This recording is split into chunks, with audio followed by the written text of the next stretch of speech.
أعوذ بالله من الشيطان الرجيم. بسم الله الرحمن الرحيم. مثلهم كمثل الذي استوقد نارا فلما أضاءت ما حوله ذهب الله بنورهم وتركهم في ظلمات لا يبصرون. ثم بكم عمي فهم لا يرجعون أو كصيب من السماء فيه ظلمات ورعد وبرق يجعلون أصابعهم في آذانهم من الصواعق حذر الموت والله محيط بالكافرين.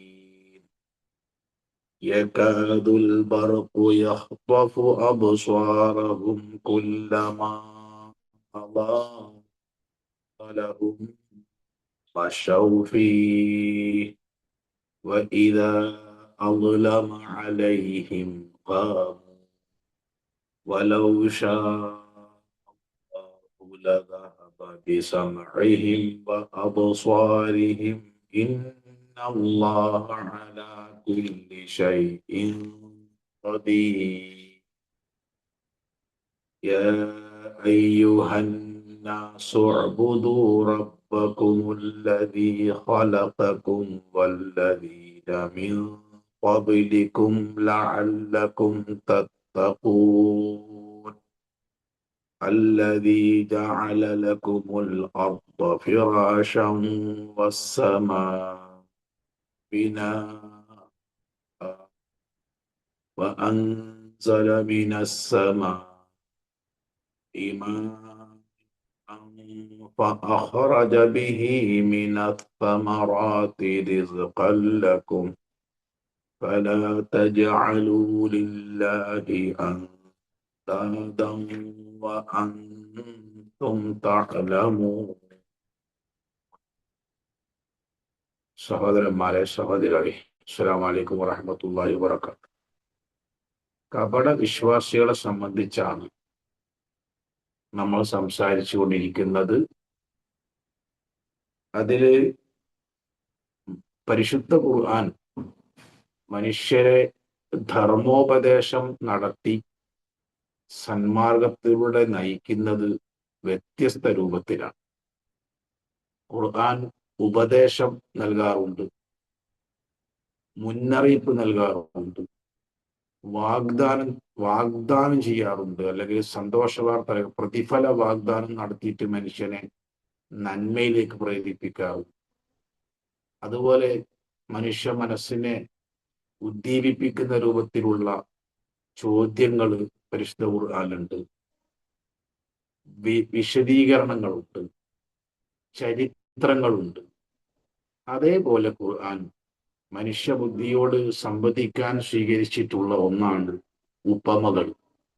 ഒരുപാട് സംസാരിക്കുന്നതിന് പകരം ഒരു ഉപമയിലൂടെ നമുക്ക് നമ്മുടെ ആശയങ്ങൾ മറ്റൊരാൾക്ക് വളരെ കൃത്യമായി കൈമാറാൻ സാധിക്കും.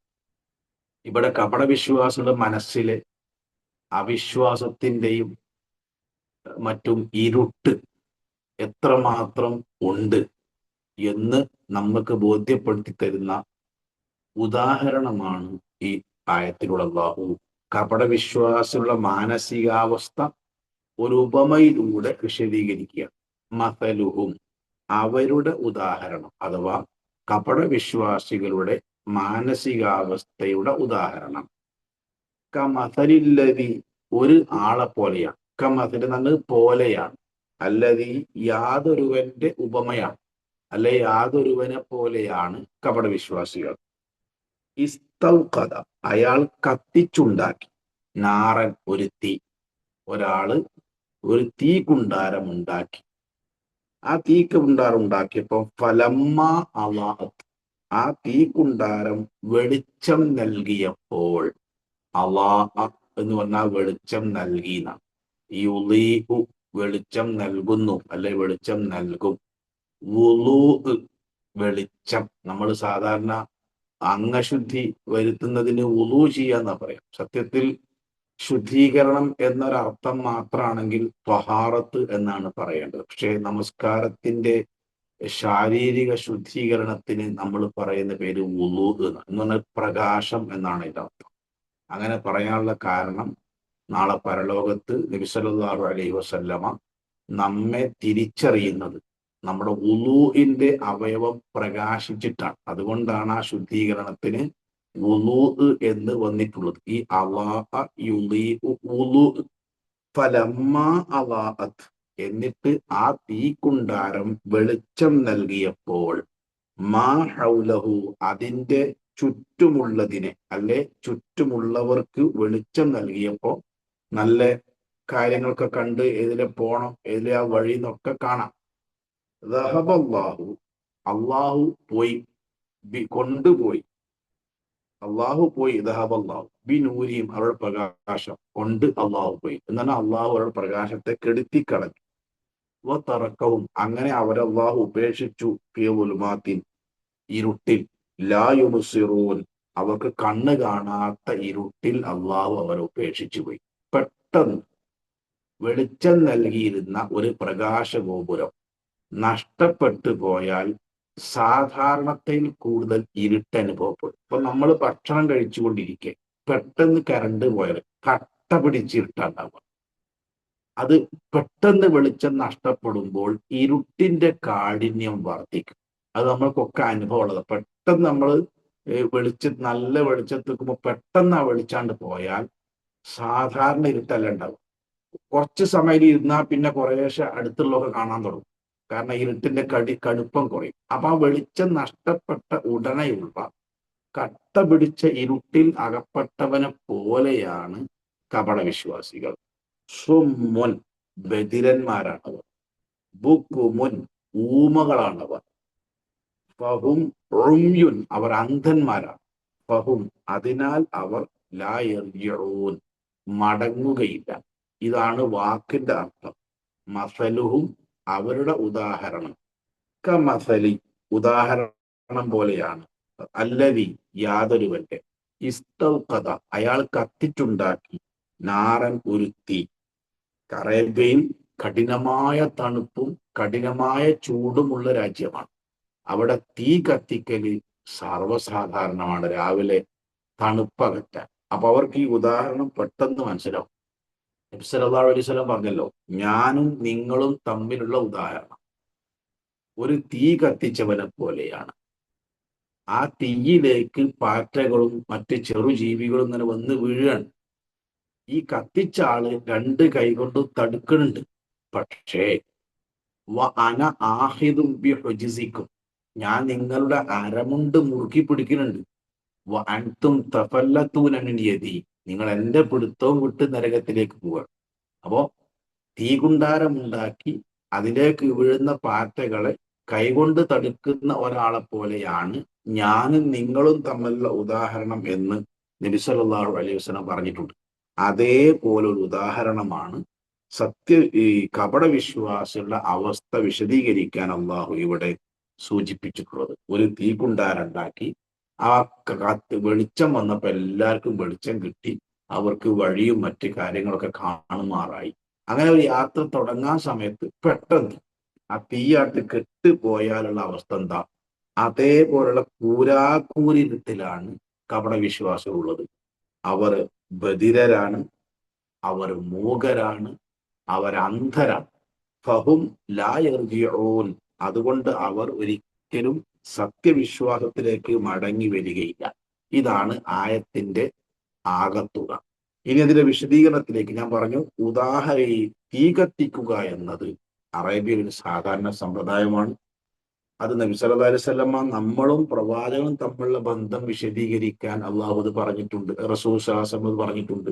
അതുപോലെ തന്നെ മൂസ അലൈഹി സ്വലാത്തു വസ്സലാം തുരിസിന പർവ്വതത്തിൽ വെച്ച് കണ്ടത് ഒരു പ്രകാശമാണ്. ഇത് റആ നാറൻ ഫഖാല ലി അഹ്ലിഹിം കുതു ഇന്നി ആനസ്തു നാറ ലഅല്ലി ആതീകും ബിഖബസിൻ എന്ന് പറഞ്ഞല്ലോ. ദാ ഒരു തീ കാണുന്നുണ്ട്, ഞാൻ പോയി കുറച്ച് തീ കൊണ്ടുവരട്ടെ. എന്തിന്?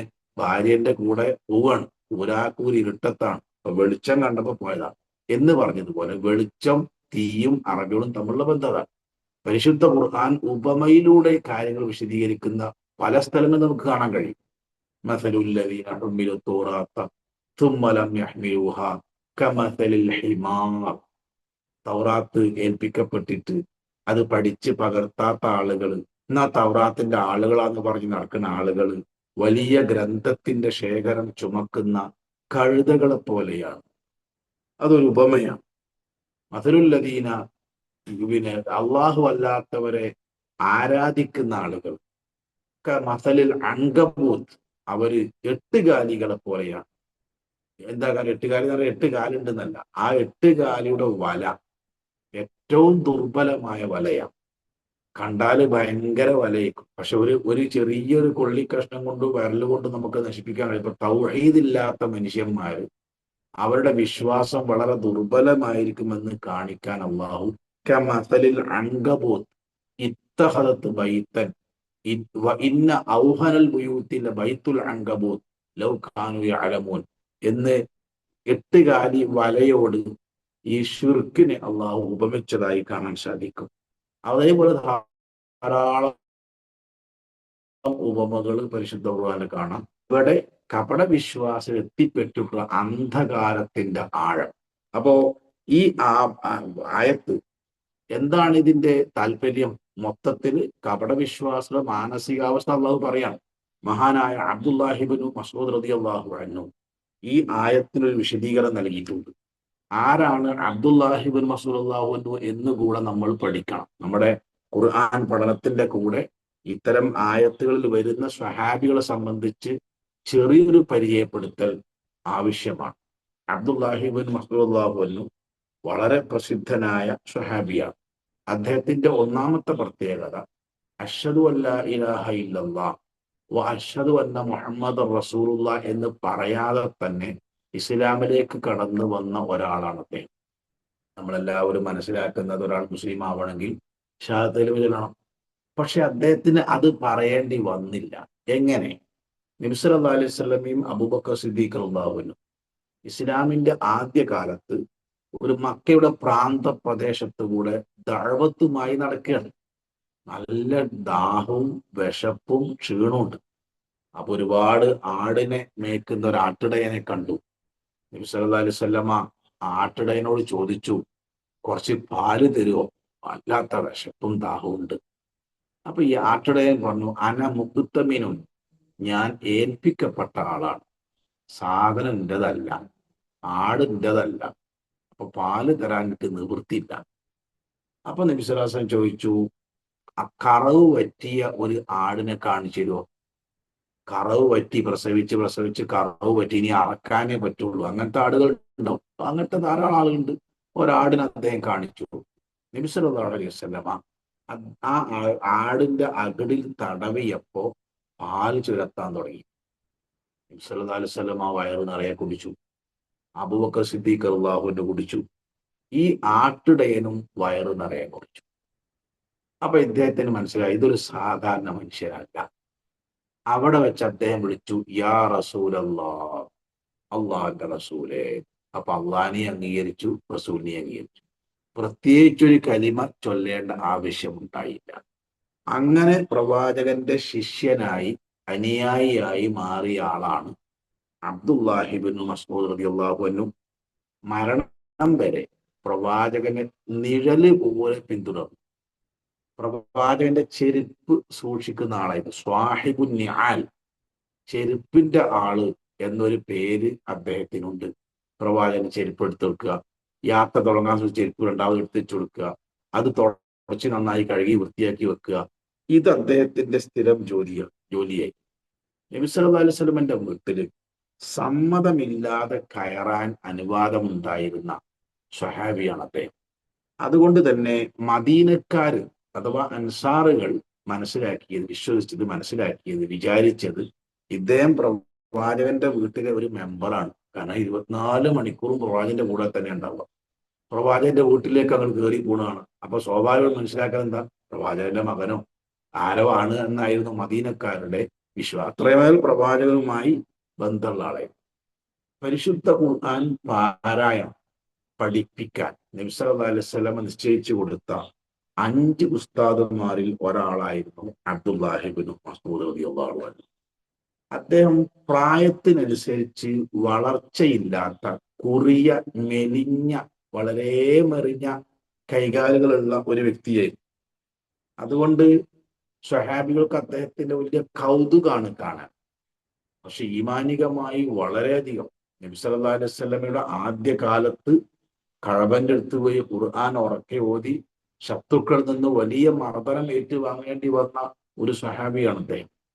അദ്ദേഹത്തിന്റെ ഒരിക്കല് അറാക്ക് എന്ന മരണം, പല്ല് തേക്കാൻ ഉപയോഗിക്കുന്ന അറാക്ക് മരം, ആ മരത്തിന്റെ മുകളിൽ അദ്ദേഹം കയറി ഒരു കൊമ്പ് പൊട്ടിക്കാൻ വേണ്ടി കയറിയതാണ്. അപ്പൊ ഭയങ്കര കാറ്റടിച്ചു.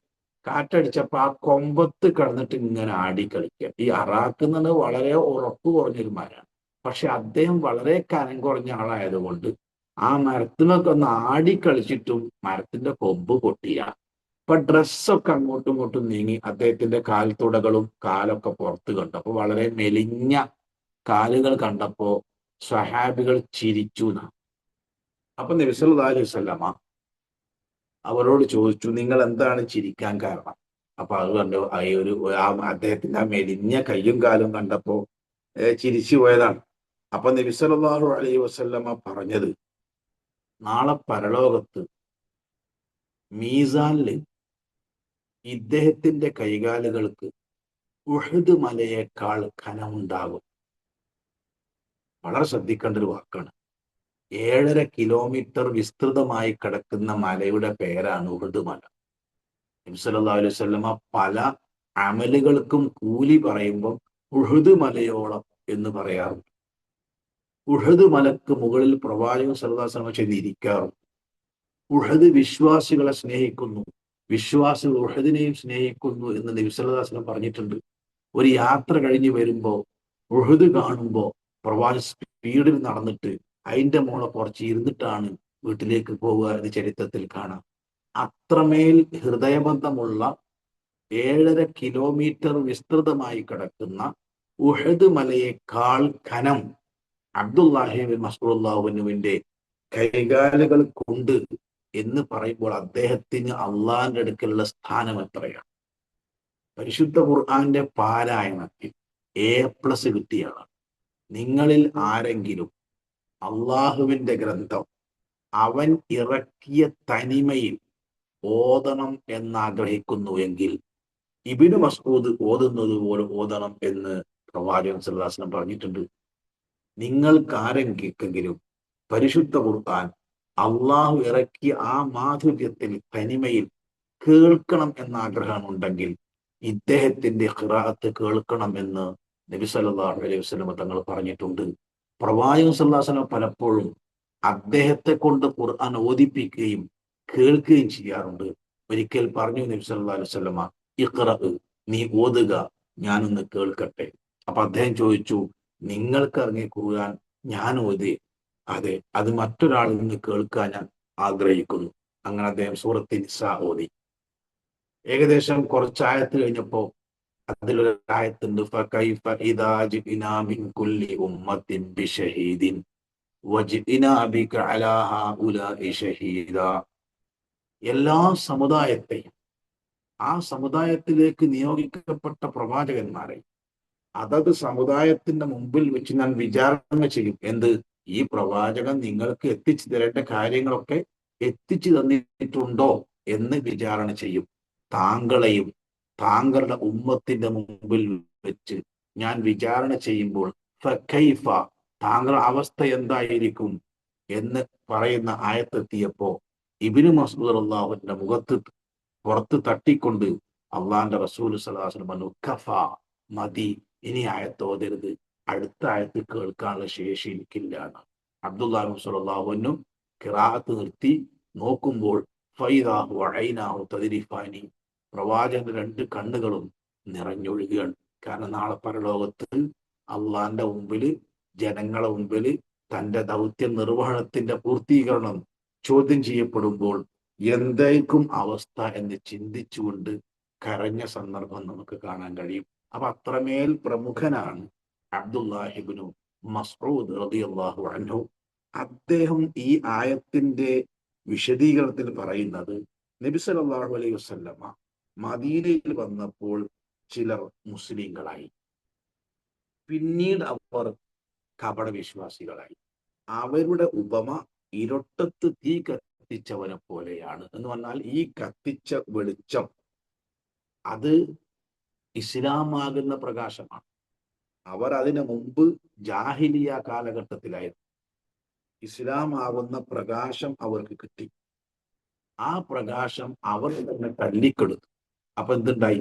പെട്ടെന്ന് വെളിച്ചം നഷ്ടപ്പെട്ടാൽ ഉണ്ടാകുന്ന മനുഷ്യരുടെ അവസ്ഥ അവർക്കും ഉണ്ടായി. ഇസ്ലാമിലേക്ക് വരുന്നതിന് മുമ്പ് ഇസ്ലാം പ്രകാശമാണ് എന്ന് പറയാനുള്ള കാരണം എന്താണ്? ഇസ്ലാമിലേക്ക് വരുന്നതിനുള്ള അവസ്ഥ എന്തായിരുന്നു എന്ന് നജ്ജാഷി രാജാവിന്റെ മുമ്പിൽ വെച്ച് ജഅഫർ റളിയല്ലാഹു അൻഹു പറഞ്ഞ വാക്കുകളാണ് നമുക്ക് ഏറ്റവും കൂടുതൽ മനസ്സിലാക്കേണ്ടത്. ആദ്യത്തെ ഹിജറ എത്യോപ്യയിലേക്കാണ്. നജ്ജാഷി രാജാവിന്റെ അബുസീനിയ എത്യോപ്യയിലേക്കാണ്. നമുക്കറിയാം നജ്ജാഷി രാജാവ് നീതിമാനായിരുന്നു എന്ന് കേട്ടറിവിന്റെ അടിസ്ഥാനത്തിൽ അള്ളാഹുവിന്റെ റസൂൽ സ്വല്ലല്ലാഹു അലൈഹി വസല്ലമ ആദ്യത്തെ ഹിജറയ്ക്ക് അനുവാദം നൽകിയത് എത്യോപ്യയിലേക്കായിരുന്നു. ആ പോയ സംഘത്തിന്റെ നേതാവ് ജഅഫർ ഇബ്നു അബീ താലിബ് റളിയല്ലാഹു അൻഹു ആയിരുന്നു. അവിടെ ചെന്ന് സ്വസ്ഥമായിട്ട് ഇവർ ജീവിക്കുന്നു എന്ന് കണ്ടപ്പോ മക്കയിലെ മുശ്രിക്കുകൾക്ക് സഹിച്ചില്ല. അവിടുന്ന് അവരെ പുറത്താക്കാൻ എന്താണ് വഴി? അതിനവര് ഇല്ലാത്ത ദുരാരോപണങ്ങൾ പറഞ്ഞ് നജ്ജാഷിയെ വശീകരിക്കാൻ ഒരു സംഘം സമ്മാനവും മറ്റുമായി നജ്ജാഷി രാജാവിന്റെ മുമ്പിൽ വന്നു. അവർ പറഞ്ഞു, ഞങ്ങളുടെ നാട്ടിൽ നിന്ന് കുറച്ച് തീവ്രവാദികൾ, ഞങ്ങളുടെ നാട്ടിൽ നിന്ന് പുറത്താക്കി കുറച്ച് ആളുകൾ ഇവിടെ വന്ന് താമസിക്കുന്നുണ്ട്. അവർ ഇവിടെ താമസിച്ചാൽ ഭാവിയിൽ അത് നിങ്ങൾക്കും ദോഷകരമായി തീരും. അതുകൊണ്ട് നിങ്ങൾ അവരെ ഇവിടുന്ന് ഒഴിവാക്കണം. അങ്ങനെയാണ് നജ്ജാഷി രാജാവിന്റെ കൊട്ടാരത്തിൽ ജഅഫർ അള്ളാഹു എത്തുന്നത്. ജഅഫർ അള്ളാഹുവിനോട് ചോദിക്കുന്നുണ്ട്, എന്താണ് നിങ്ങളുടെ നാട്ടിൽ നിന്ന് പോരാൻ കാരണം? എന്താണ് നിങ്ങൾക്ക് അവിടെ പ്രശ്നം? ഇവർ പറയുന്നത് ശരിയാണോ അല്ലേ? അപ്പൊ ജഅഫർ അള്ളാഹുവിന് പറഞ്ഞൊരു വിശദീകരണം, രാജാവേ, ഞങ്ങള് ശവം തിന്നുന്ന ആളുകളായിരുന്നു, രക്തം കുടിക്കുന്ന ആളുകളായിരുന്നു, കള്ള് കുടിക്കുന്ന ആളുകളായിരുന്നു, കലഹപ്രിയരായിരുന്നു, പലിശ ഭക്ഷിച്ചിരുന്നു, കയ്യൂക്കുള്ളവൻ ഇല്ലാത്തവനെ മറികടന്ന് ദുർബലരെ കീഴ്പ്പെടുത്തി അടിമകളെ സൃഷ്ടിച്ച് ഇങ്ങനെ ജീവിച്ച ആളുകളായിരുന്നു.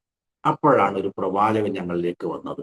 അദ്ദേഹം ഞങ്ങളോട് പ്രപഞ്ചത്തിന്റെ സൃഷ്ടാവിനെ മാത്രം ആരാധിക്കണമെന്ന് പറഞ്ഞു, സത്യം പറയണം എന്ന് പറഞ്ഞു, കുടുംബബന്ധം ചേർക്കണമെന്ന് പറഞ്ഞു, പാവപ്പെട്ടവരെ സഹായിക്കണമെന്ന് പറഞ്ഞു. ഇങ്ങനെ മാനുഷിക മൂല്യമുള്ള കാര്യങ്ങൾ ആ പ്രവാചകങ്ങൾക്ക് ഞങ്ങളോട് പറഞ്ഞു. ഞങ്ങൾ അദ്ദേഹത്തിൽ വിശ്വസിച്ചു എന്നതല്ലാത്ത ഒരു തെറ്റും ഞങ്ങൾ ചെയ്തിട്ടില്ല. അപ്പൊ നജ്ജാഷി രാജാവ് പറഞ്ഞു, ഇത് നല്ല കാര്യമല്ലേ, നിങ്ങൾ ഇവിടെ താമസിച്ചോ എന്ന് പറഞ്ഞു. ഞാൻ ആ ചരിത്രം അവിടെ അവസാനിപ്പിക്കുകയാണ്. അത് പറഞ്ഞത് ഇസ്ലാം എന്ന പ്രകാശം അവർക്ക് എത്രമാത്രം പ്രിയപ്പെട്ടതായിരുന്നു എന്ന് മനസ്സിലാക്കാൻ വേണ്ടിയിട്ടാണ്. അത് കിട്ടിയ ആളുകളാണ് ഈ കപട വിശ്വാസികൾ. അവർ അത് ഉപേക്ഷിച്ചപ്പോ അവർക്ക് നഷ്ടപ്പെട്ടത് പ്രകാശമാണ്. ആ പ്രകാശം നഷ്ടപ്പെട്ട മനുഷ്യൻ ഇരുട്ടിൽ നിൽക്കുന്ന നിൽപ്പ്, അതാണ് കപട വിശ്വാസിയുടെ അവസ്ഥ എന്ന് ഈ ആയത്തിലൂടെ അള്ളാഹു നമ്മളെ പഠിപ്പിക്കുകയാണ്. അതായത് വെളിച്ചം, തിരിച്ചറിവ് ഒഴിവായി, തിരിച്ചറിവ് നഷ്ടപ്പെടുക. അവർക്ക് ആദ്യം ഇസ്ലാം ആകുന്ന വെളിച്ചം കിട്ടിയിരുന്നു. അപ്പോ വീണ്ടും തിരിച്ചു പോയപ്പോ എന്തുണ്ടായി? അവർ ആ വെളിച്ചം നഷ്ടമായി, തിരിച്ചറിവ് നഷ്ടമായി. നല്ലതാണെന്ന് കരുതിയത് മോശമായി തോന്നുക, മോശമായി തോന്നിയത് നല്ലതായി തോന്നുക, ഏത് സ്വീകരിക്കണം ഏത് വർജിക്കണം എന്ന് തിരിച്ചറിവ് നഷ്ടപ്പെടുക. ഇതാണ് അവർ അകപ്പെട്ടിട്ടുള്ള അന്ധകാരം.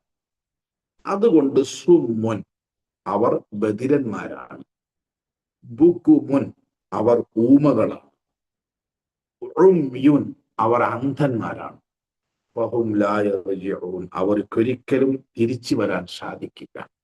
നോക്കൂ നിങ്ങൾ, അന്ധത, കണ്ണ് തന്നത് രണ്ട് കാര്യങ്ങൾ മനസ്സിലാക്കാനാണ്. അഫല യൻദുറൂന ഇലൽ ഇബ്ലി കൈഫ ഖുലിഖത്. പേരറിയാത്ത, വായിക്കാനും എഴുതാനും അറിയാത്ത അറബികളോട് പ്രപഞ്ചത്തിന്റെ സൃഷ്ടാവിനെ കണ്ടെത്താൻ അള്ളാഹു ആവശ്യപ്പെട്ടത് അവരുടെ സന്തത സഹചാരിയായ ഒട്ടകത്തിലേക്ക് നോക്കാനാണ്.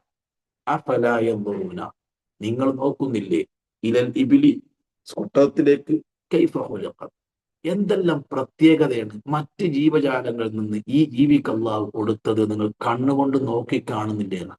ആ കാഴ്ച നഷ്ടപ്പെട്ടവരാണിവർ. അഫലം യസീറു ഫിൽ അർദ് ഫയൻദുറു കൈഫ കാന ആഖിബത്തുൽ മുകദ്ദിബീൻ. നിങ്ങൾ ഭൂമിയിലൂടെ സഞ്ചരിക്കണില്ലേ? ദൈവിക ശിക്ഷ ഇറങ്ങി നശിപ്പിക്കപ്പെട്ട നാട്ടിലൂടെ പോകുമ്പോൾ നിങ്ങൾ എന്താണത് കണ്ട് മനസ്സിലാക്കാത്തത്? ഈ കാഴ്ച മനസ്സിലാക്കൽ ഇവർക്ക് ഉണ്ടാവില്ല. വകഅയ്യിൻ ഫിസ്സമാവാതി വൽ അർദ് യമറുന അലൈഹ വഹും അൻഹാ മുഅ്റിദൂൻ. വകമ്മിൻ ആയത്തിൻ, എത്ര എത്ര ദൃഷ്ടാന്തങ്ങൾക്കരികിലൂടെയാണ് പ്രവാചകരെ നിന്റെ ഈ ജനങ്ങൾ നടന്നു പോകുന്നത്. ആദ് സമൂഹത്തെ നശിപ്പിച്ച, സമൂത് ഗോത്രത്തെ നശിപ്പിച്ച, സദോം വംശത്തെ നശിപ്പിച്ച, ഇങ്ങനെ ഒരുപാട് ദൈവിക ശിക്ഷകൾ ഇറങ്ങിയ പ്രദേശത്തൂടെ നടന്നു പോകുന്നു.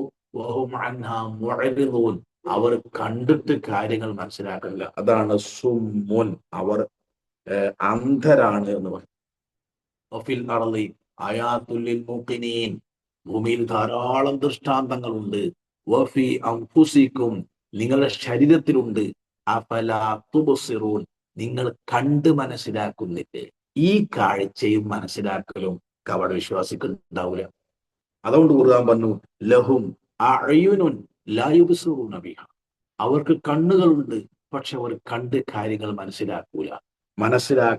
മനസ്സിലാക്കിയത് തള്ളിക്കളഞ്ഞപ്പോ പിന്നീട് അവർക്ക് കാര്യങ്ങൾ കണ്ട് മനസ്സിലാക്കാൻ കഴിയാത്ത വിധം അവരുടെ കണ്ണിന് അല്ലാഹു അന്ധത നൽകി എന്നാണ് നമ്മൾ മനസ്സിലാക്കേണ്ടത്. അതേപോലെ തന്നെ ബധിരരാണവർ, കേൾക്കൂല. കേൾക്കൂല എന്നല്ല, കേൾക്കൂല എന്നല്ല, കേൾക്കേണ്ടത് കേൾക്കേണ്ട രൂപത്തിൽ, കേൾക്കേണ്ട ഗൗരവത്തിൽ കേൾക്കൂല. വലഹും ആദാനും ലാ യസ്മഊന ബിഹാ എന്ന് സൂറത്ത് അറാഫ് പറഞ്ഞില്ലേ. വഇദാ തുത്ലാ അലൈഹിം ആയാതുനാ വല്ലാ മുസ്തക്ബിറൻ കഅല്ലം യസ്മഅഹാ കഅന്ന ഫീ ഉദ്നൈഹി ബഖറ ഫബശ്ശിർഹു ബിഅദാബിൻ അലീം. സൂറത്തുൽ ലുഖ്മാനിൽ മറിച്ചൊക്കെയാ കാണാം. വഇദാ തുത്ലാ അലൈഹിം ആയാതുനാ, നമ്മുടെ ദൃഷ്ടാന്തങ്ങൾ അവർ ഓതി കേൾപ്പിച്ചാൽ, മുസ്തക്ബിറൻ, അവർ അഹങ്കരിച്ചുകൊണ്ട് തിരിഞ്ഞു പോകും. കഅല്ലം യസ്മഅഹ, അവർ അത് കേൾക്കാത്തത് പോലെ. അതാണ് അന്ധത, ഈ ബധിരത എന്നതുകൊണ്ട് ഉദ്ദേശിക്കുന്നത്. എന്നിട്ട് അവര് എന്താ പറയാ, ഇത് സ്വീകരിച്ച് ജീവിക്കുന്ന ആളുകളെ നിസ്സാരന്മാരായി തോന്നും. അവർക്ക് ഈ ആദർശം നിസ്സാരമായി തോന്നും. അതാണ് അവരുടെ ഈ ബധിരത. അത് ഖുർആൻ സൂറത്ത് ഹൂദിലും സൂറത്ത് അംബിയാവിലും സൂറത്തുൽ മുഅ്മിനിലൊക്കെ പറഞ്ഞു. നൂഹ് അലൈഹി സ്വലാത്തു വസ്സലാമിന്റെ സമൂഹം നൂഹിനോട് പറഞ്ഞൊരു പ്രതികരണമുണ്ട്. മാ നറാക ഇല്ലാ ബശറൻ മിഥ്ലന, നിന്നെ ഞങ്ങളെപ്പോലത്തെ ഒരു മനുഷ്യനായിട്ടല്ലാതെ കാണില്ല. എനിക്കെന്താ പ്രത്യേകത? വമാ നറാക തബഅക ഇല്ലല്ലദീന ഹും അറാദിലുനാ ബാദിയർ റഅയ്, നിന്നിൽ വിശ്വസിച്ചവരാണെങ്കിലോ വളരെ ദുർബലരും കൂടെ ഇരുത്താൻ പറ്റാത്ത വിധം സോഷ്യൽ സ്റ്റാറ്റസ് ഇല്ലാത്തവരുമാണ്. ഒമാൻ അറാലക്കും മിൻ ഫളിൻ, നിനക്ക് ഞങ്ങളെക്കാൾ ഒരു ശ്രേഷ്ഠത ഞങ്ങൾ കാണുന്നില്ല. വലതുന്നുക്കും കാദിബീൻ, നിങ്ങൾ കള്ളന്മാരാണെന്ന് ഞങ്ങൾ മനസ്സിലാക്കുന്നു. ഇതാണ് കാപട്യം. ഉണ്ടായാല് ഏറ്റവും മഹത്വമായി കാണേണ്ട കാര്യങ്ങളെ നിസ്സാരമായി കാണും. ഏറ്റവും നിസ്സാരമായി കാണുന്ന സംഗതികളെ മഹത്വമുള്ളതായി തോന്നും. ഇങ്ങനെ മാനസികമായി അന്ധരും ബധിരരും മൂകരുമായിട്ട് അവർ മാറും. അതുകൊണ്ട് ഫഹും ലാ യർജിഊൻ, അവർ ഒരിക്കലും സന്മാർഗത്തിലേക്ക് തിരിച്ചു വരികയില്ല. ഈ തിരിച്ചു വരണമെങ്കിൽ എന്ത് വേണം? ആദ്യത്തെ വിശ്വാസത്തിന്റെ മഹത്വം അവർക്ക് മനസ്സിലാവണം. ഇപ്പൊ എത്തിപ്പെട്ടിട്ടുള്ള അവിശ്വാസത്തിന്റെ അപകടം അവർക്ക് മനസ്സിലാവണം. അതവർക്ക് മനസ്സിലാവില്ല. സ്വഹാബികൾക്ക് ഇത് മനസ്സിലായി. അതുകൊണ്ട് ഇസ്ലാമിലേക്ക് വരുന്നതിന് മുമ്പുള്ള കാലഘട്ടത്തെ അവർ അത്ഭുതകരമായ ഒരു പദപ്രയോഗത്തിലൂടെയാണ് അതിനെ അഭിസംബോധന ചെയ്തത്. നമുക്കറിയാം, കള്ള് കുടിക്കുക, പെണ്ണ് പിടിക്കുക, എങ്ങനെയും പൈസ ഉണ്ടാക്കുക, ഒരു വിലക്കുമില്ലാതെ ജീവിച്ചൊരു കാലഘട്ടം. ഇന്നത്തെ തലമുറയുടെ ഭാഷയിൽ പറഞ്ഞാൽ അടിച്ച് പൊളിച്ച് ജീവിച്ച കാലഘട്ടമാണ്. എന്നാൽ ഇസ്ലാമിലേക്ക് വന്നതിന് ശേഷം സ്വഹാബികൾ ഇസ്ലാമിലേക്ക് വരുന്നതിന് മുമ്പുള്ള അവരുടെ ആ ജീവിത കാലഘട്ടത്തെ പറയാൻ ഉപയോഗിച്ച പദം കുന്നാ ഫിൽ ജാഹിലിയ്യ, ഞങ്ങൾ ഒന്നിനും പറ്റാത്തവരായി ജീവിച്ച കാലഘട്ടം. അവർക്ക് അതിന്റെ ഇരുട്ട് എന്താന്ന് മനസ്സിലായത് ഈ വെളിച്ചം കിട്ടിയപ്പോഴാണ്. ഈ വെളിച്ചം കിട്ടിയിട്ട് അത് ഊതിക്കെടുത്ത ആളുകളെ സംബന്ധിച്ചിടത്തോളം അതിനേക്കാൾ വലിയ ഇരുട്ടില്ല. അതാണ് കപട വിശ്വാസികൾക്ക് ഇവിടെ സംഭവിച്ചിട്ടുള്ളത്. ഫഹും ലാ യർജിഊൻ, അവരൊരിക്കലും മടങ്ങി വരൂല. വന്നിരുന്നെങ്കിലോ അള്ളാഹു രണ്ട് കൈ നീട്ടി സ്വീകരിക്കുമായിരുന്നു. മടങ്ങി വന്നവരെ എല്ലാം സ്വീകരിച്ചില്ലേ? നിങ്ങൾ നോക്കൂ, ഈ നബി സല്ലല്ലാഹു അലൈഹി വസല്ലമയും അവിടുത്തെ ജനങ്ങളും തമ്മിൽ പല ജാതി പ്രശ്നങ്ങളും. ഈ പ്രശ്നമൊക്കെ കേട്ട് എന്താ ഈ മക്കയിൽ നടക്കുന്നത്, എന്താ മുഹമ്മദ് നബി സല്ലല്ലാഹു അലൈഹി വസല്ലമയും ജനങ്ങളും തമ്മിലുള്ള പ്രശ്നം എന്നറിയാൻ ഒരു കാട്ടറബി പ്രവാചകർക്ക് വന്നൊരു കഥയുണ്ട്. അത് അദ്ദേഹം ചോദിച്ചു, എന്താ മുഹമ്മദെ പ്രശ്നം? ഈ ജനങ്ങളൊക്കെ ഇപ്പൊ ഭയങ്കര കച്ചറയിലാണല്ലോ, ഇതുവരെ ഒരു കുഴപ്പമില്ലായിരുന്നല്ലോ, നീ അല്ലമീനായിരുന്നു, നല്ല മനുഷ്യനായിരുന്നു, ഇപ്പൊ എന്താ ഇപ്പൊ നിങ്ങളുള്ള പ്രശ്നം? അപ്പൊ അള്ളാന്റെ റസൂൽ സല്ലല്ലാഹു അലൈഹി വസല്ലം അദ്ദേഹത്തോട് പറഞ്ഞു, ഞാൻ അള്ളാനെ മാത്രം ആരാധിക്കണം എന്ന് പറഞ്ഞതിന്റെ പേരിലാണ്, വേറൊന്നും ഞാൻ പറഞ്ഞിട്ടില്ല. നിങ്ങൾ ആരാധിക്കുന്ന അള്ളാനാണ്, സത്യം പറയണം, ബന്ധം ചേർക്കണം, ഇങ്ങനെയുള്ള കാര്യങ്ങളെ പറഞ്ഞുള്ളൂ. അത് ശരിയാണല്ലോ, ഞാനിതാ അംഗീകരിച്ചിരിക്കുന്നു, ഞാനത് അംഗീകരിച്ചിരിക്കുന്നു. എന്താ അള്ളാനെ മാത്രം ആരാധിക്കുന്നത് തെറ്റ്? സത്യം പറയണം, ബന്ധങ്ങൾ ചേർക്കണം, നീതിയും സത്യവും ധർമ്മവും മുറുകെ പിടിക്കുക, നല്ല സംഗതിയല്ലേ? അതാണോ ഇത്? ഞാൻ വിചാരിച്ചെന്തോ കച്ചറുണ്ടാക്കുകയാണ്. ഞാനിതാ ഇത് അംഗീകരിച്ചിരിക്കും. അദ്ദേഹം അത് പറഞ്ഞ് തന്റെ വീട്ടിലേക്ക് പോകാൻ വേണ്ടി ഒട്ടകത്തെ തിരിച്ചപ്പോ ഒട്ടകത്തിന്റെ പുറത്ത് നിന്ന് വീണിട്ട് അയാൾ മരിച്ചുപോയി. അയാൾ എന്തേ ചെയ്തുള്ളൂ? എന്താ ഇപ്പൊ പ്രശ്നം? ഓ ഇതാണോ, അള്ളാനെ മാത്രം ആരാധിക്കണം എന്നാണ്? അതിനെന്താ പ്രശ്നം? അള്ളാഹ് നമുക്ക് പരിചയമില്ലാത്തതല്ലല്ലോ, അതുകൊണ്ട് ഞാനിത് അംഗീകരിച്ചിരിക്കും. ആ ഒറ്റ വാക്ക് അള്ളാണ്ട് സ്വീകരിക്കുകയാണ്. എന്നിട്ട് നബി സല്ലല്ലാഹു അലൈഹി വസല്ലം പറയാണ് അദ്ദേഹത്തെ പറ്റി, അമില ഖലീലൻ നാല കസീറൻ, വളരെ കുറച്ചു മാത്രം അയാൾ പ്രവർത്തിച്ചു, വളരെ കൂടുതൽ അയാൾ നേടി, സ്വർഗം കിട്ടി. എന്തേ പറ്റിയത്? മടങ്ങിയതാണ്. അദ്ദേഹത്തിന്റെ വിശ്വാസ വൈകല്യം ബോധ്യപ്പെട്ട് അദ്ദേഹം മടങ്ങിയപ്പോ ഒരു മിനിറ്റ് മുമ്പ് അദ്ദേഹം അവിശ്വാസിയായി. ഒരു മിനിറ്റ് കൊണ്ടാക്കി കിട്ടിയത് സ്വർഗമാണ്. ഇതുപോലെ അള്ളാഹു സ്വീകരിക്കുമായിരുന്നു. പക്ഷേ ഈ കപട വിശ്വാസം സംബന്ധിച്ചിടത്തോളം ഫഹും ലാ യർജിഊൻ, അവർക്കൊരിക്കലും മടങ്ങി വരാൻ സാധിക്കൂല എന്ന് നബി സല്ലല്ലാഹു അലൈഹി പരിശുദ്ധ ഖുർആൻ വിശദീകരിക്കുക. അല്ലെങ്കിൽ ഈ രണ്ടാമത്തെ ഉദാഹരണം, ഔ അല്ലെങ്കിൽ കസ്വയ്യിബിൻ, ഒരു പേമാരിയെ പോലെയാണ് അവർ, അല്ലെ പേമാരിയിൽ അകപ്പെട്ട ഒരാളെ പോലെയാണ്. മിനസ്സമാ, ആകാശത്തുനിന്ന് കീഴ്പോട്ടൊഴുകിയ ഒരു പെരുമഴയെ പോലെയാണ് ഈ കപട വിശ്വാസികൾ. എന്താ പ്രശ്നം? ഫീഹി, ആ പേമാരിയിലുണ്ട്, ളുലുമാത്തുൻ, ഇരുട്ടുകളുണ്ട്, വറഅദുൻ, ഇടിയുണ്ട്, വബർഖുൻ, മിന്നലുമുണ്ട്. അതിശക്തമായ മഴ, അതിനേക്കാൾ ശക്തമായ മിന്നലും ഇടിയും. ഇതിൽ അകപ്പെട്ടു പോയൊരു മനുഷ്യൻ, യജ്അലൂന, അവർ ആക്കുന്നു, വെക്കുന്നു, അസാബിഅഹും, അവരുടെ വിരലുകൾ, ഫീ ആദാനിഹിം, അവരുടെ കാതുകളിൽ. എന്തിന്?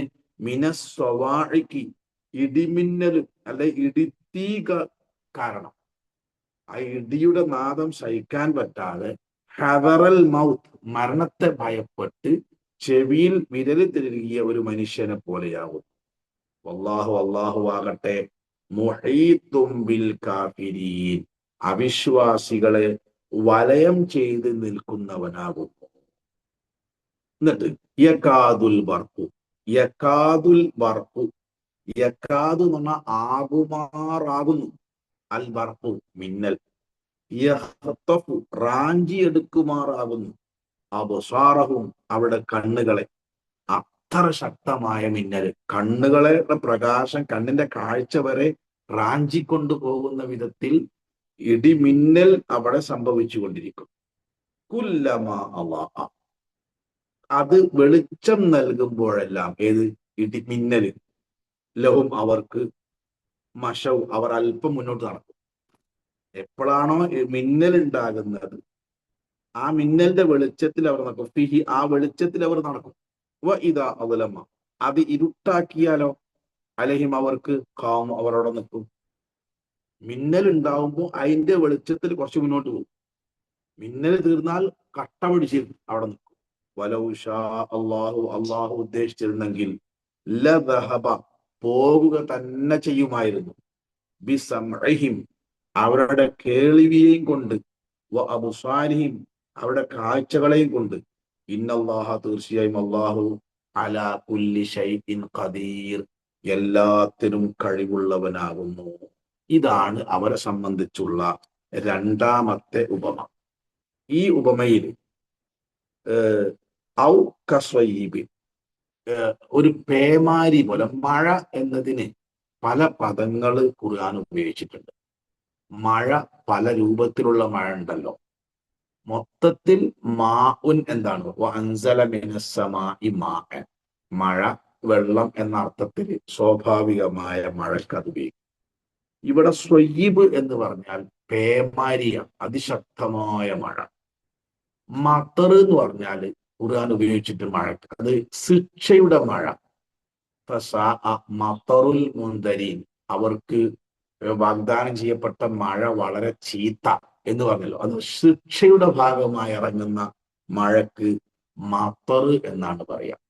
ചാറ്റൽ മഴ ഉണ്ടാവും, അത് വാബിലും സ്വാബഹ വാബിലും എന്ന് പറഞ്ഞാൽ ഒരു ചാറ്റൽ മഴ എന്ന് പറഞ്ഞാൽ ഒരു ഉപദ്രവമില്ല. അതിങ്ങനെ സാവധാനം വെള്ളം ഭൂമി കുടിച്ചിട്ട് ചെടിയൊക്കെ മുളച്ചു വരും. അതിന് വാബിൽ എന്നാ പറയും. ഇവിടെ സ്വയ്യിബ് എന്ന വാക്കാണ് ഉപയോഗിച്ചിട്ടുള്ളത്. ഔ കസ്വയ്യിബിൻ മിനസ്സമ അല്ലെങ്കിൽ ആകാശത്തുനിന്ന് വർഷിച്ച ഒരു പേമാരിയെ പോലെയാകുന്നു, അല്ലെ പേമാരിൽ അകപ്പെട്ട ഒരാളെ പോലെയാകുന്നു ഈ മനുഷ്യന്മാർ. അപ്പൊ എന്തായി പറയാം, ആദ്യത്തിനേക്കാൾ കുറച്ച് വിസ്തൃതമാണ് ഈ ഉപമ. അത് നമ്മൾ മനസ്സിലാക്കാം.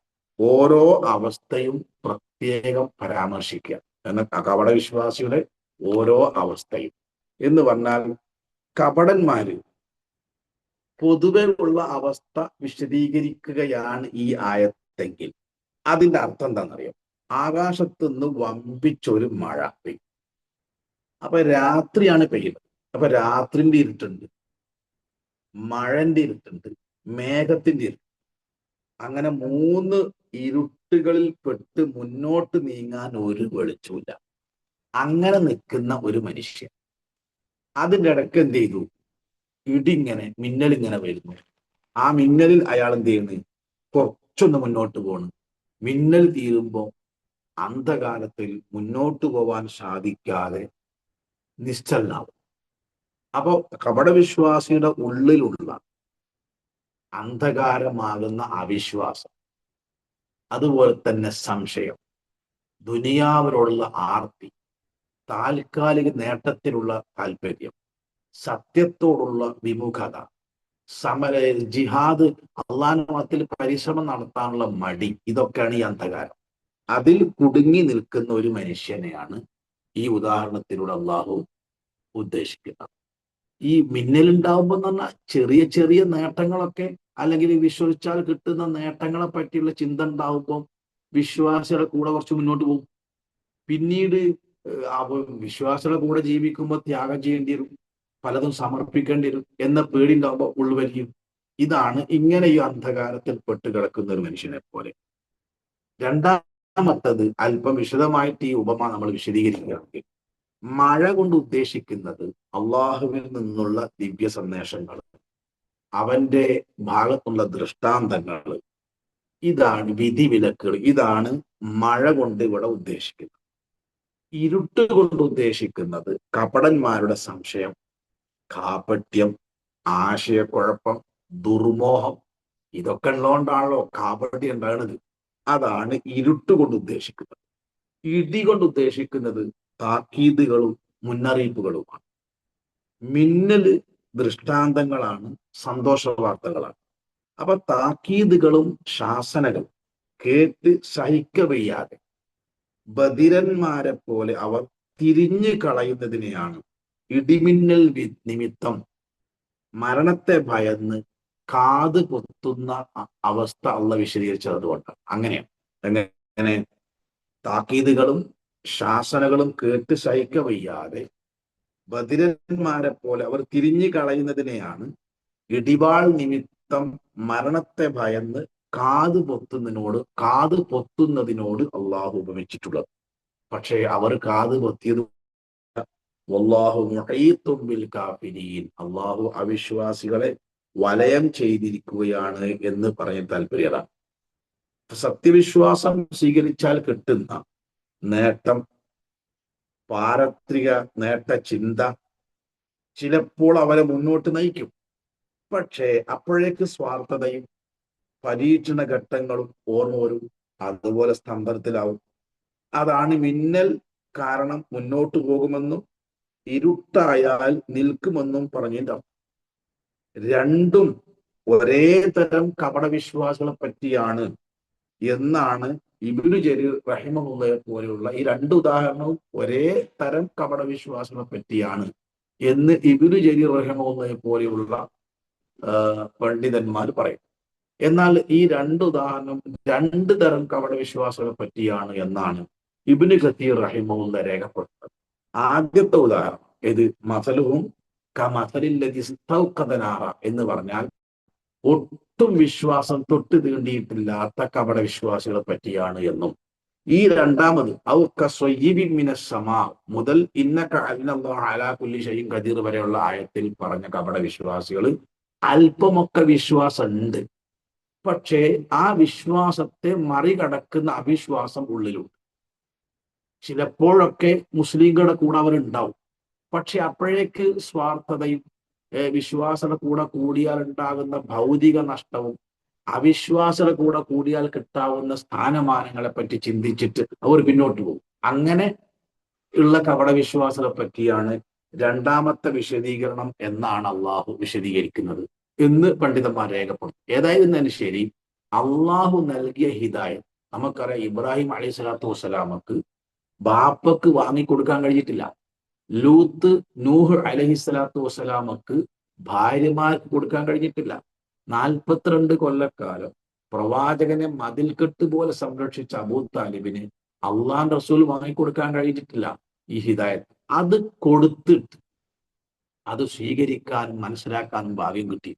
പിന്നെ ദുനിയാവിന്റെ സ്വാർത്ഥത നിമിത്തം അതിനെ മാറ്റിവെക്കുന്ന ആളുകളോട് അള്ളാഹ്ക്കുള്ള വെറുപ്പെന്താണ്, അവരുടെ മനസ്സിനെ ഏത് രൂപത്തിൽ അള്ളാഹു അന്ധകാരത്തിലേക്ക് നയിക്കുമെന്നും ഏത് വലിയ അപകടത്തിലാണ് അവർ എത്തിപ്പെട്ടിട്ടുള്ളത് എന്നും നമ്മെ ബോധ്യപ്പെടുത്തുന്ന രണ്ട് ഉപമകളാണ് അള്ളാഹു വിശദീകരിക്കുന്നത്.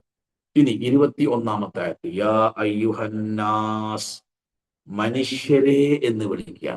ലോകത്ത് മനുഷ്യരെ എന്ന് വിളിക്കുന്ന ഏക വേദഗ്രന്ഥം പരിശുദ്ധ ഖുർആൻ മാത്രം. വേറൊരു വേദഗ്രന്ഥത്തിലും ഈ അഭിസംബോധന നമ്മൾക്ക് കാണുക സാധ്യമല്ല. ഇനി തൗറാത്ത് എടുത്ത് പരിശോധിച്ചാൽ യാ ബനി ഇസ്രായേൽ എന്നേ കാണും, ഇസ്രായേൽ സന്തതികളെ വജഅൽനാഹു ഹുദൻ ലിബനി ഇസ്രായേൽ. കാരണം തൗറാത്ത് വന്നത് ബനി ഇസ്രായേൽക്കാർക്ക് സന്മാർഗം കാണിക്കാനാണ്. അതുകൊണ്ട് അത് ആ അഭിസംബോധനയിൽ ഉണ്ടാവുള്ളൂ. എന്നാൽ ഖുർആൻ അങ്ങനല്ല. ഖുർആൻ ഹുദൻ ലിന്നാസ്, മനുഷ്യർക്ക് മാർഗദർശനമാണ്. ഷഹ്റു റമളാൻ അല്ലദീ ഉൻസില ഫീഹിൽ ഖുർആൻ ഫീഹി ഹുദൻ ലിന്നാസി വബയ്യിനാത്തിൻ മിനൽ ഹുദാ വൽ ഫുർഖാൻ. നമുക്കറിയാലോ, ജനങ്ങൾക്ക് മാർഗദർശനമാണ്. അതുകൊണ്ട് തന്നെ ഖുർആൻ അഭിസംബോധന ചെയ്യുന്നു, യാ അയ്യുഹന്നാസ്, മനുഷ്യരെ, ഉഅ്ബുദു റബ്ബക്കും, നിങ്ങൾ നിങ്ങളുടെ റബ്ബിനെ ആരാധിക്കണം. ഖുർആനിലെ ആദ്യത്തെ കൽപ്പന. ക്രോഡീകരിക്കപ്പെട്ട ഖുർആൻ പരിശോധിച്ചാൽ നമ്മൾക്ക് കാണാവുന്ന ആദ്യത്തെ കൽപ്പന ഉഅ്ബുദു റബ്ബക്കും, നിങ്ങൾ നിങ്ങളുടെ റബ്ബിനെ ആരാധിക്കണം. ആരാ നിങ്ങളെ റബ്ബ്? അല്ലദീ ഖലഖക്കും, നിങ്ങളെ സൃഷ്ടിച്ചവനായ. നിങ്ങളെ മാത്രമാണോ? അല്ല. വല്ലദീന മിൻ ഖബലിക്കും, നിങ്ങൾക്ക് മുമ്പ് ഇവിടെ ജീവിച്ച് മരിച്ചുപോയ പരകോടി സൃഷ്ടിജാലങ്ങളെ സൃഷ്ടിച്ചവനായ ആ റബ്ബിനെ നിങ്ങൾ ആരാധിക്കണം. ലഅല്ലക്കും തത്തഖൂൻ, നിങ്ങൾ തഖ്വയുള്ളവരായി തീരാൻ. പരിശുദ്ധ ഖുർആൻ പറയാം, അല്ലാഹു സുബ്ഹാനഹു വ തആല മനുഷ്യർക്ക് നൽകുന്ന ആദ്യത്തെ കൽപ്പന.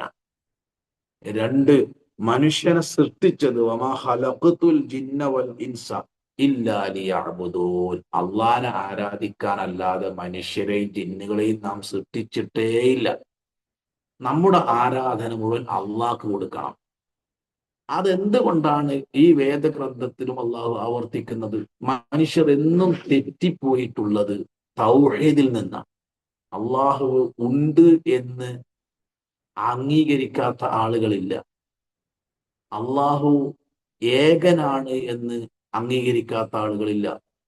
അള്ളാഹുവിനെ ആരാധിക്കണമെന്നും അംഗീകരിക്കാത്ത ആളുകളില്ല. പിന്നെ അള്ളാഹനെ മാത്രമേ ആരാധിക്കാവൂ എന്നിടത്താണ് ഇസ്ലാമിന്റെ പ്രത്യേകത. നമ്മൾ മനസ്സിലാക്കണം. ലോകത്തിലൊരു സൃഷ്ടാവുണ്ട് എന്ന് എല്ലാ മതങ്ങളും പറയുന്നു. സൃഷ്ടാവ് ഏകനാണെന്ന് എല്ലാ മതങ്ങളും പറയുന്നു. സൃഷ്ടാവിനെ ആരാധിക്കണം എന്നും എല്ലാ മതങ്ങളും പറയുന്നു. പിന്നെന്താണ് ഖുർആന്റെ ഇസ്ലാമിന്റെ പ്രത്യേകത? അള്ളാഹനെ മാത്രമേ ആരാധിക്കാവൂ. ഇയ്യാക നഅ്ബുദു വ ഇയ്യാക നസ്തഈൻ. ഇത് ഖുർആനിൽ മാത്രമേ കാണാൻ കഴിയൂ, ഇസ്ലാമിൽ മാത്രമേ കാണാൻ കഴിയൂ. അതിൽ നിന്നാണ് എന്നും ഇബ്ലീസ് മനുഷ്യരെ തെറ്റിച്ചു കളഞ്ഞിട്ടുള്ളത്. അതെങ്ങനെയാ തെറ്റിച്ചത്? അള്ളാഹനെ പോലെ മറ്റൊരല്ലാഹു ഉണ്ട് എന്ന് വിശ്വസിപ്പിച്ചിട്ടാണോ ഷിർക്ക് വന്നത്? അല്ല എന്ന് കാണാൻ കഴിയും. പിന്നെ ഇബ്നു ജരീർ ത്വബിരി തന്റെ തഫ്സീർ ത്വബിരിയിൽ എങ്ങനെയാണ് ഷിർക്ക് വന്നത് എന്ന് വിശദീകരിക്കുന്നുണ്ട്. അള്ളാഹു പറയാണ് സൂറത്ത് നൂഹിലൂടെ, ഖാലു വഖാലു, നൂഹ് നബിന്റെ സമൂഹം പറഞ്ഞു, ലാ തദറുന്ന ആലിഹത്തക്കും വലാ തദറുന്ന വദ്ദൻ വലാ സുവാഅൻ വലാ യഊക വയഗൂസ വനസ്റ. നിങ്ങൾ വദ്ദിനെയും സുവാഅനെയും ഒന്നും ഒഴിവാക്കരുത്. നൂഹ് നബിന്റെ വർത്താനം കേട്ടിട്ട്. നൂഹ് നബിന്റെ കാലത്ത് ജനങ്ങൾ ആരാധിച്ചിരുന്ന ദൈവേതര ശക്തികളാണ് വദ്, സുവാഅ്, യഗൂസ്, യഊക്ക്, നസ്ർ. അവയൊന്നും നിങ്ങൾ ഒഴിവാക്കരുതെന്ന് പറഞ്ഞല്ലോ. ഇവരൊക്കെ ആരായിരുന്നു? ഇമാം ഇബ്നു ജരീർ ത്വബിരി പറയാണ്, കാനു ഖൗമൻ സ്വാലിഹീന. ഇവരൊക്കെ നൂഹ് അലൈഹി സ്വലാത്തു വസ്സലാമിന്റെയും ആദം അലൈഹി സ്വലാത്തു വസ്സലാമിന്റെയും ഇടയിൽ ജീവിച്ച 10 നൂറ്റാണ്ടിൽ ജീവിച്ച് മരിച്ചുപോയ മഹത്തുക്കളായ മനുഷ്യരായിരുന്നു, സ്വാലിഹീങ്ങളായ മനുഷ്യന്മാരായിരുന്നു. എന്നിട്ടോ ഫലമ്മാ മാത്തു, അപ്പോ വകാന ലഹും ഇത്തിബാഅൻ യഖ്തദൂന ബിഹിം, അവരെ പിൻപറ്റി അനുസരിച്ച് ജീവിച്ച ആളുകൾ ഉണ്ടായിരുന്നു അവിടെ. അവർ നല്ല മനുഷ്യരായിരുന്നു. ആ നല്ല മനുഷ്യരുടെ കാൽപാദങ്ങൾ പിൻപറ്റി ജീവിച്ച ആളുകൾ ഉണ്ടായിരുന്നു. ഈ മഹത്തുക്കൾ മരിച്ചപ്പോ ഫലമ്മാമാത്തു, അവർ മരിച്ചപ്പോ ഇബ്ലീസ് പറഞ്ഞു ഇവരോട്, നിങ്ങളൊരു കാര്യം ചെയ്യും, പിന്നെ അദ്ദേഹത്തെ അംഗീകരിച്ച് ജീവിച്ചിരുന്ന ആളുകൾ പറയാണ്, നമുക്ക് അവരുടെ ഒരു ഫോട്ടോ ഇങ്ങനെ ഉണ്ടാക്കി വെച്ചാല് അവരെ കാണുമ്പോൾ നമുക്ക് നൽകുന്ന ഉപദേശങ്ങളൊക്കെ ഓർമ്മ വരും. അപ്പൊ ഇബാദത്ത് ചെയ്യാനും പടച്ചോൻക്ക് ആരാധിക്കാനും നമുക്ക് കൂടുതൽ പ്രചോദനമാവും. അതുകൊണ്ട് എല്ലാവരും ഇരിക്കുന്ന സ്ഥലത്ത്, കാണുന്ന സ്ഥലത്ത് ഇവരുടെ ഫോട്ടോ ഉണ്ടാക്കി വെച്ചാൽ നമ്മൾക്ക് അത് ഒരു പ്രചോദനമാകുമെന്ന് അദ്ദേഹത്തെ പിൻപറ്റി ജീവിച്ച ആളുകൾ പറഞ്ഞു. അത് നല്ല ഉദ്ദേശത്തിലാണ്. അങ്ങനെ അവരെന്ത് ചെയ്തു? ആ ഫോട്ടോ ഉണ്ടാക്കി വെച്ചു. അത് കാണുമ്പോൾ ഇവർ പറയുന്ന ഉപദേശങ്ങളൊക്കെ നമുക്ക് ഓർമ്മ വരും. അപ്പൊ അവര് കൂടുതൽ ഇബാദത്തിലേക്ക് താല്പര്യം വരും. അങ്ങനെ അവർ അള്ളാഹുവിനെ ഇബാദത്ത് ചെയ്യും. ഇത് അറിയുന്ന തലമുറ നശിച്ചുപോയി. അറിയാത്തൊരു തലമുറ വന്നപ്പോ ഇബ്ലീസ് പറഞ്ഞു കൊടുക്കുകയാണ്, ഇവരെയായിരുന്നു നിങ്ങളുടെ മുൻഗാമികൾ ആരാധിച്ചിരുന്നത്. ഇപ്പൊ ഇബ്ലീസ് പറഞ്ഞ എന്താ അറിയോ? ഇന്നമാ കാനു യഅ്ബുദൂനഹും, നിങ്ങളെ മുൻഗാമികളൊക്കെ ആരാധിച്ചിരുന്നത് ഇവരെയായിരുന്നു. വബിഹിം യസ്ഖൗനൽ മത്തറ, അവർ കാരണമാണ് അവിടെ മഴ പെയ്യുന്നത്. അതിനാൽ ഈ ലോകത്തുള്ള എല്ലാ അനുഗ്രഹത്തിനും കാരണം അവരായിരുന്നു. അതുകൊണ്ട് മുൻഗാമികൾ അവരായിരുന്നു ആരാധിച്ചിരുന്നത്. ഫഅബദൂഹും, അങ്ങനെ പിൽക്കാലക്കാരായ ആളുകൾ ഇത് ആരാണെന്നോ എന്തിനാണ് ഇവിടെ രൂപവും ഫോട്ടോ ഇവിടെ ഉണ്ടാക്കി വെച്ചതെന്നോ അറിയാത്ത ഒരു സമൂഹത്തെ ഇബ്ലീസ് വളരെ സമർത്ഥമായി ഷിർക്കിലേക്ക് നയിച്ചു. അങ്ങനെയാണ് ലോകത്ത് ഷിർക്കുണ്ടായത്. അതുകൊണ്ട് തന്നെ അള്ളാഹു അല്ലാത്ത ആരാധിക്കപ്പെടുന്ന ആളുകളെ പറ്റി, വസ്തുക്കളെ പറ്റി, ശക്തികളെ പറ്റി ആരാധിക്കുന്ന ആളുകൾ തന്നെ പറയുന്നത് എന്താണെന്നറിയോ? ഇവർ അള്ളാന്റെ അടുക്കൽ ഞങ്ങൾക്ക് വേണ്ടി ശുപാർശ പറയുന്നേ പറഞ്ഞുള്ളൂ. ഇവർ ഞങ്ങൾ ആവശ്യം നിർവഹിച്ചു തരുന്നോ, ഇവർക്കെല്ലാം ചെയ്യാനുള്ള കഴിവുണ്ടെന്നോ അധികാരം ഉണ്ടെന്നോ ഒരു കാലഘട്ടത്തിൽ പറഞ്ഞില്ല. അത് ഈ അടുത്ത കാലത്താണ്. ഈ അടുത്ത കാലത്താണ് കോഴിക്കോട് ജില്ലയില് നരിക്കുനിക്കടുത്ത് മടവൂരിൽ ജനിച്ച് മരിച്ചു പോയ മനുഷ്യൻ ഈ ലോകം നിയന്ത്രിക്കുന്നു എന്നത് ലോകത്ത് ഒരു മുശ്രിക്കും പറയാത്ത വാദം. മക്കയിലെ മുശ്രിക്കുകൾക്ക് പോലും വാദം ഉണ്ടായിരുന്നില്ല.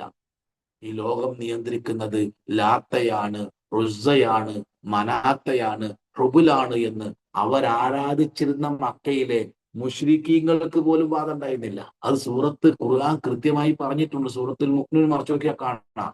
വല വല ഇൻ സഅൽതഹും മൻ ഖലഖസ് സമാവാതി വൽ അർള. ചോദിക്കുക പ്രവാചകരെ മക്കയിലെ മുശ്രിക്കീങ്ങളോട്, ആകാശവും സൃഷ്ടിച്ചതാരാണ്? ലയഖൂലുന്ന അല്ലാഹ്, അല്ലാഹുവാണ് എന്നവർ പറയും. മൻ നസ്സല മിനസ് സമാഇ മാഅൻ, ഈ ആകാശത്ത് നിന്ന് കീഴ്പ്പെട്ട് മഴ വർഷിപ്പിക്കുന്നത് ആരാ? ഒന്ന് ചോദിച്ചു നോക്കി. എന്താ മക്കയിലെ മുശ്രിക്കുകൾ പറയാ? അല്ലാഹുവാണ്. വമൻ യുദബ്ബിറുൽ അംറ, ശ്രദ്ധിച്ച് കേൾക്കണങ്ങൾ. വമൻ യുദബ്ബിറുൽ അംറ, ആരാണ് എല്ലാ കാര്യങ്ങളും നിയന്ത്രിക്കുന്നത്? മക്കയിലെ മുശ്രിക്കുകൾ ചോദിച്ചാൽ അവർ പറയും അല്ലാഹുവാണ്. എന്നാൽ ഇന്നത്തെ ചില ഉസ്താദുമാരോട് ചോദിച്ചാൽ എന്താ പറയാ? CM മടവൂരാണ്. മുദബ്ബിറുൽ ആലം, ലോകത്തിന്റെ നിയന്ത്രണം ആരുടെ കയ്യിലാ? CM-ന്റെ കയ്യിലാണ് അവർ. എന്നാൽ പരിശുദ്ധ ഖുർആൻ പരിചയപ്പെടുത്തിയ കൊടിയ മുശ്രിക്കുകളോട് അള്ളാഹുവിന്റെ റസൂലോട് ചോദിക്കാൻ പറയണം അള്ളാഹു, വമൻ യുദബ്ബിറുൽ അംറ, ആരാണ് മുദബ്ബിറുൽ ആലം? മുശ്രിക്കുകൾ പറയും അള്ളാഹു ആണ്. പിന്നെ എങ്ങനെ ഒരു മുശ്രിക്കുകളായത്? അവർ അള്ളാഹു അല്ലാത്ത ആരാധ്യന്മാരെ സ്വീകരിച്ചത് ശുപാർശകരായിട്ടാണ്. മാ നഅ്ബുദുഹും ഇല്ലാ ലിയുഖർരിബൂനാ ഇലല്ലാഹി സുൽഫാ, ഞങ്ങൾ അള്ളാഹുവിലേക്ക് അടുപ്പിക്കാൻ വേണ്ടിയാണ് ഞങ്ങൾ ഇവരെ ഉപയോഗപ്പെടുത്തുന്നത്. എല്ലാം നൽകേണ്ടതാരാ? അള്ളാഹുവാണ്. എല്ലാത്തിന്റെയും അധികാരി ആരാ? അള്ളാഹുവാണ്. എല്ലാത്തിന്റെ ഉടമസ്ഥൻ ആരാ? അള്ളാഹുവാണ്. ഒരു കാര്യം കൂടി ഞാൻ നിങ്ങളുടെ ശ്രദ്ധയിൽപ്പെടുത്തട്ടെ. 4000 കൊല്ലമായി ഇടമുറിയാത്ത കർമ്മമാണ് ഹജ്ജ് കർമ്മം എന്ന് പറഞ്ഞത്. മക്കയിൽ നബി സല്ലല്ലാഹു അലൈഹി വസല്ലം വരുന്നതിന് മുമ്പ് ശേഷം ഹജ്ജ് ഉണ്ട്.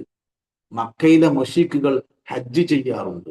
ഹജ്ജിൽ അവർ ഒരു തെൽബിയത്ത് പറയാറുണ്ട്. ലബ്ബൈക് അല്ലാഹുമ്മ ലബ്ബൈക്, ലബ്ബൈക ലാ ശരീക ലക്.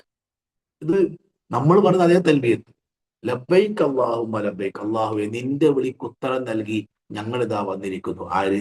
മുശ്രിക്ക്. പിന്നെ മുശ്രിക്കായത്? അള്ളാന്റെ വിളിക്ക് ഉത്തരം നൽകി അള്ളാന്റെ ഭവനത്തിൽ ഹജ്ജ് ചെയ്യാൻ വന്ന ആളുകൾ എങ്ങനെയാ സഹോദരന്മാരെ മുശ്രിക്കാവുക? എങ്ങനെ നാം തൽബിയത്ത് ബാക്കി കേട്ടാൽ നിങ്ങൾക്ക് മനസ്സിലാവും. എന്താ അറിയോ? ലബ്ബൈക ലാ ശരീക ലക്, നിനക്ക് യാതൊരു പങ്കുകാരുമില്ല. ഇവിടെ എത്തുമ്പോ റസൂൽ പറയും ഖദ് ഖദ്, അവിടെ നിർത്ത് നിർത്ത്, ബാക്കി പറയല്ലേ, ബാക്കി അപകടമാണ്. ബാക്കി എന്താ? ഇല്ലാ ശരീകൻ ഹുവ ലക തംലികുഹു വമാ മലക്.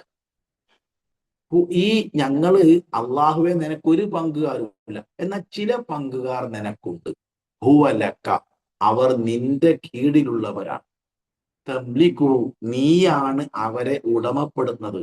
വമാ മലക്ക, അവർക്ക് എന്തൊക്കെ അവരെ കയ്യിലുണ്ടോ അതും നിന്റെ ഉടമസ്ഥതയിലുള്ളതാണ്. നീ കൊടുത്ത കഴിവേ ഓൽക്കുള്ളൂ. അള്ളാഹു കൊടുത്ത കഴിവ് കൊണ്ട് ഞങ്ങളെ സഹായിക്കുന്ന ചില പങ്കുകാർ നിനക്കുണ്ട്, അല്ലാത്തൊരു പങ്കുകാർ നിനക്കില്ല. അപ്പൊ ഇന്നത്തെ വാദം എന്താണ്?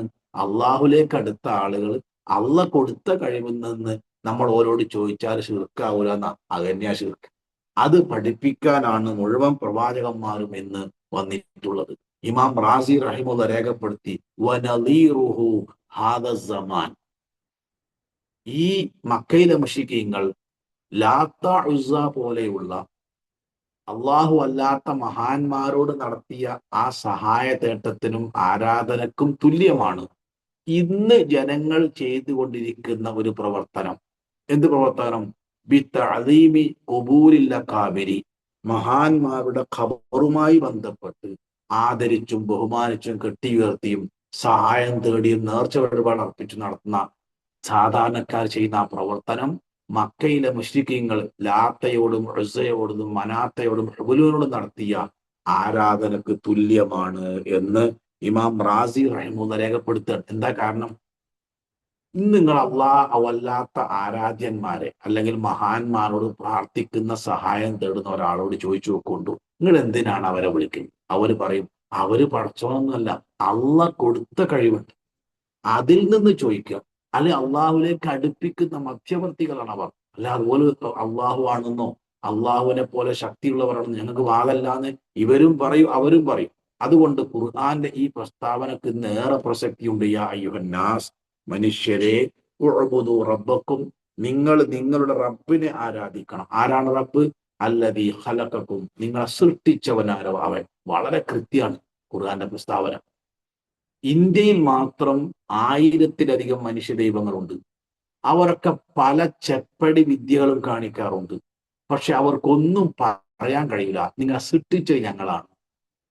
അതുകൊണ്ട് ഖുർആൻ അള്ളാനെ മാത്രം ആരാധിക്കണമെന്ന് പറഞ്ഞപ്പോ അത് ന്യായമായ പറഞ്ഞത്, നിങ്ങളെ സൃഷ്ടിച്ചതാരാ? നിങ്ങളെ മുൻഗാമികളെ സൃഷ്ടിച്ചതാരാ? അത് മൊയ്തീൻ ഷെയ്ഖാണോ? അല്ലെ മുഹമ്മദ് നബിയാണോ? ഈസ അലൈഹി സ്വലാത്തു വസ്സലാമിയാണോ? അതല്ല വേറെ ആരെങ്കിലും ആണോ? അല്ലല്ലോ. അല്ല. എങ്കിൽ അവനെ ആരാധിക്കണം. എന്നിട്ട് അത് ആരാന്ന് നമുക്ക് വിട്ടുതരാം. നമ്മൾ കണ്ടെത്തിക്കോളൂ, ആരാ എന്നെ സൃഷ്ടിച്ചത്, എന്റെ മുൻഗാമികളെ സൃഷ്ടിച്ചത്. സൃഷ്ടിക്കാൻ ആർക്കേ കഴിയും? ലോകത്താർക്കെങ്കിലും സാധിക്കോ? ഈ പറഞ്ഞ ഏതെങ്കിലും ദൈവങ്ങൾക്ക് സാധിക്കോ? സാധിക്കൂല. അതുകൊണ്ട് എല്ലാ മനുഷ്യ ദൈവങ്ങളും തകർന്നു വീഴും ഇതിന്റെ മുമ്പിൽ. ഉഅ്ബുദു റബ്ബക്കുമുല്ലദീ ഖലഖക്കും വല്ലദീന മിൻ ഖബ്ലിക്കും, നിങ്ങളെയും നിങ്ങൾക്ക് മുൻപുള്ളവരെയും സൃഷ്ടിച്ച ആ റബ്ബിനെ മാത്രം നിങ്ങൾ ആരാധിക്കണം എന്ന് പരിശുദ്ധ ഖുർആൻ പറയാം. സൃഷ്ടിപ്പ്, പരിപാലനമൊക്കെയാണ് അല്ലാഹു സുബ്ഹാനഹു വ തആല ആരാധ്യതക്ക് തെളിവായിട്ട് ഇവിടെ എടുത്തു ധരിച്ചിട്ടുള്ളത്. ഖുർആൻ ചോദിച്ചല്ലോ, അഫറഅയ്തും മാ തുംനൂൻ, നിങ്ങൾ ശ്രവിപ്പിക്കുന്ന ബീജത്തെ പറ്റി നിങ്ങൾ ചിന്തിച്ചിട്ടുണ്ടോ? ആ അൻതും തഖ്ലുഖൂനഹു അം നഹ്നുൽ ഖാലിഖൂൻ, ആ ഒരു തുള്ളി ഇന്ദ്രിയത്തിൽ നിന്ന് 20 കോടി ബീജത്തിൽ 20 കോടി ബീജത്തിൽ ഒരു ബീജത്തെ അണ്ഡവുമായി യോജിപ്പിച്ച് XY ക്രോമസോമുകളെ ചില പ്രത്യേക അനുപാതത്തിൽ കൂട്ടിയിണക്കി ആണായും പെണ്ണായും ഒരു മനുഷ്യനെ സൃഷ്ടിക്കുന്നത് ഞാനാണോ അതല്ല നിങ്ങളാണോ? ലോകത്താർക്കാ പറയാൻ പറ്റുക? ഞങ്ങളാണ്. ഓർക്കും പറയാൻ കഴിയൂല. അതുകൊണ്ട് അള്ളാഹിനെ ആരാധിക്കണം എന്ന് പറഞ്ഞപ്പോ അള്ളാഹു എടുത്തുദ്ധരിച്ചത് അവന്റെ സൃഷ്ടിപ്പ്.